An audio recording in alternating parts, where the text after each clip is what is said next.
عليكم ومرحبا بكم على قناة آخر الأخبار. إن كنت من المشاهدين الجدد، لا تنسى الاشتراك بالقناة وتفعيل زر الجرس ليصلك كل جديد. شكرا. خبر اليوم: فاجعة، تقتل أطفالها الثلاثة بسبب الفقر. في جريمة مروعة هزت الشارع المصري، أقدمت على قتل أطفالها الثلاثة خنقا قبل أن تتوجه طواعية إلى أجهزة الأمن لتسليم نفسها.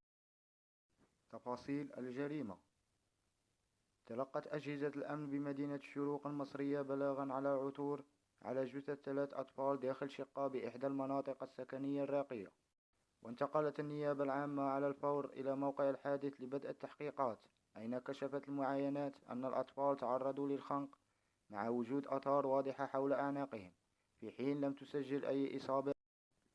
اعترافات في تحقيقاتها الأولية، اعترفت بارتكاب الجريمة، قائلة إنها فقدت الأمل في القدرة على تلبية احتياجات أطفالها بسبب الأعباء المعيشية، خصوصا المصروفات الدراسية، مما جعلها تشعر بالعجز والفشل كأم.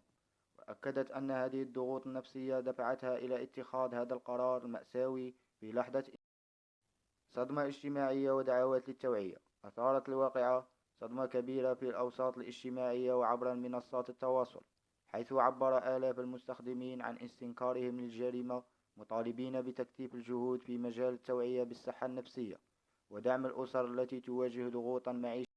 التحقيق مستمر، وقررت النيابة المصرية حبس المتهمة احتياطا على ذمة التحقيق، على أن تعرض لاحقا على لجنة مختصة لتقييم حالتها العقلية.